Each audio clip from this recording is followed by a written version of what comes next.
الحمد للہ رب العالمین الصلاۃ والسلام علی خاتم النبیین وعلی آلہ وصحبہ اجمعین اما بعد فاعوذ باللہ من الشیطان الرجیم بسم اللہ الرحمن الرحیم قال اللہ تعالی فی سورۃ ہود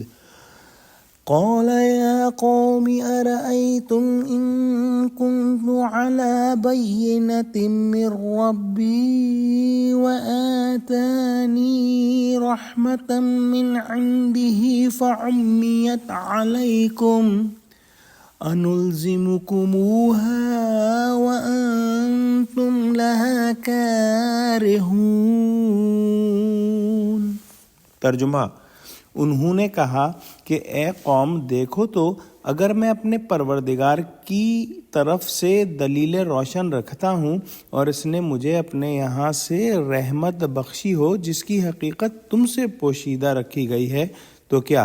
ہم اس کے لیے تمہیں مجبور کر سکتے ہیں اور تم ہو کہ اس سے ناخوش ہو رہے ہو۔ حضرت نوح علیہ السلام نے اپنی قوم کے ساتھ نہایت بلیغ انداز میں گفتگو فرمائی اور ان کو بتایا کہ وہ اللہ سبحانہ و تعالی کی طرف سے بھیجے گئے ہیں۔ یہ صحیح ہے کہ پیغمبر کو عام انسانوں سے بالکل ممتاز ہونا چاہیے، لیکن وہ امتیاز مال و دولت، حکومت اور ملک اور دنیا کی ٹیپ ٹاپ میں نہیں، بلکہ اعلیٰ اخلاق،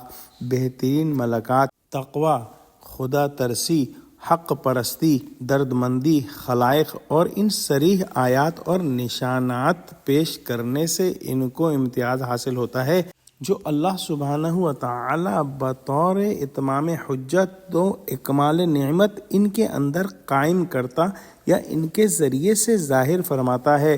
وہ وحی الہی اور ربانی دلائل اور براہین کی روشنی میں صاف راستے پر چلتے ہیں اور دن رات خدا کی خصوصی رحمتیں ان پر بارش کی طرح برستی ہیں۔ نوح علیہ السلام نے فرمایا کہ اگر یہ سب چیزیں مجھ میں کھلے طور پر موجود ہوں، اور یقیناً موجود ہیں، لیکن جس طرح اندھے کو سورج کی روشنی نظر نہیں آتی، تمہاری آنکھیں بھی اس نور الہی کے دیکھنے سے قاصر ہیں، تو کیا ہم زبردستی مجبور کر کے تم سے اس نور اور رحمت کا اقرار کرا سکتے ہیں جس سے تم اس قدر نفوس اور بیزار ہو کر آنکھ کھول کر دیکھنا بھی گوارا نہیں کرتے؟ خلاصہ یہ ہوا کہ میری بزرگی اور برتری جو تم کو نظر نہیں آتی، یہ اس لیے ہے کہ تمہاری دل کی آنکھیں اندھی ہیں یا بند ہیں۔ یہ ایک ایسا جواب تھا جو کہ اگر صدقے دل سے سوچا جائے تو کسی کو بھی قائل کر سکتا ہے، لیکن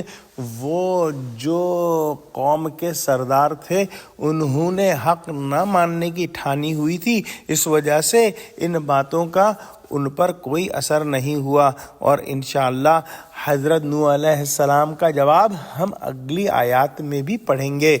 دعا کرتے ہیں کہ اللہ سبحانہ و تعالی ہم کو قرآن کا فہم عطا فرما، ہم کو سچوں سے جوڑے اور ہم کو صراط مستقیم پر قائم فرما دے، آمین۔ وآخر دعوانا الحمد للہ رب العالمین۔ السلام علیکم ورحمۃ اللہ وبرکاتہ۔